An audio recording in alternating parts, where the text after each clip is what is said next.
ते म्हणजे आज सकाळपासून महायुतीच्या नेत्यांच्या आलेल्या प्रतिक्रिया।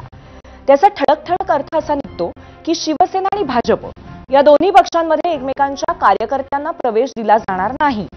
पण असं खरोखरच होतंय का? आज शिवसेना भाजपमध्ये पक्षांतर झालंच नाही का?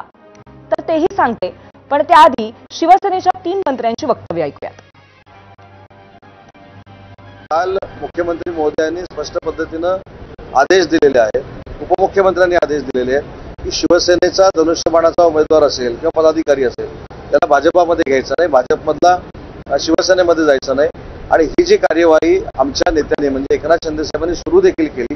कालच आम्हाला त्यांनी सांगितलं की सगळ्या जिल्हा प्रमुखांना कळवा, उपनेत्यांना कळवा आणि तसा आदेश सन्माननीय एकनाथ शिंदे साहेबांचा आम्ही शेवटच्या पदाधिकाऱ्यांपर्यंत पोहोचवलेला आहे। माननीय मुख्यमंत्री महोदय फडणवीस साहेब, माननीय उपमुख्यमंत्री महोदय एकनाथजी शिंदे साहेब यांच्या बैठकीमध्ये किमान शिवसेना आणि भारतीय जनता पार्टी एकमेकांच्या कार्यकर्त्यांना प्रवेश देणार नाही असा निर्णय झालेला आहे। आम्ही साहेबांनी सांगितलं ऑल महाराष्ट्र एक कल्याण डोंबिवलीतनं आपल्याला घ्यायचे आहे, सगळ्या महाराष्ट्रामध्ये भाजपचे आपण नाही घ्यायचे, आपण भाजपने आपले नाही घ्यायचे अशा प्रकारचं ठरलं आणि त्या अनुषंगाने परवा तो विषय मिटलेला आहे। आता त्यातली काय बाब राहिलेली नाही।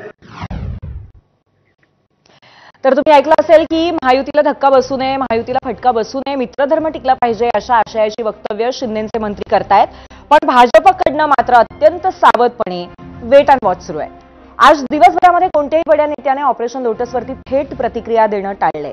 उलट त्यांनी शिंदेंची नाराजी नाहीच आहे, ते महायुतीसोबतच आहेत, एखाद्या पक्षप्रवेशानं कोणतीही बिघाडी वगैरे काही झालेली नाहीये अशाच प्रतिक्रिया दिल्या आहेत। पाहूयात। आम्ही वरच्या सर्व नेतृत्वाने म्हणजे देवेंद्रजी, एकनाथजी आणि अजितदादा आणि मी सुद्धा समन्वय समितीत आहे एनडीएच्या, त्या समिती हे ठरलं की कुणाचाही पक्षप्रवेश करायचा नाही। पण लोकल लेवलला जेव्हा तिकीट मिळत नाही 8-8, 10-10 वर्षापासून ते वाट पाहतात आहे।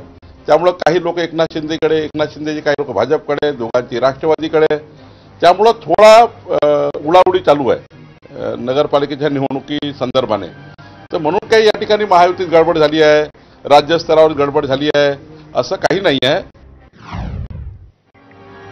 म्हणजे एकूणात शहांच्या भेटीनंतर महायुतीमध्ये एकजुटीचे वारे अधिक जोरात वाहताना दिसू लागलेत। त्यांच्यात समन्वय आधीच होता, तो कालच्या भेटीने अधिक चांगला झालाय असं म्हणायला वाव आहे। पण प्रत्यक्षामध्ये असं खरंच घडतंय का, याचं उत्तर देण्याआधीच सोलापूरातून शिंदेचे नेते आणि माजी आमदार शहाजी बापू पाटील यांची एक प्रतिक्रिया आली।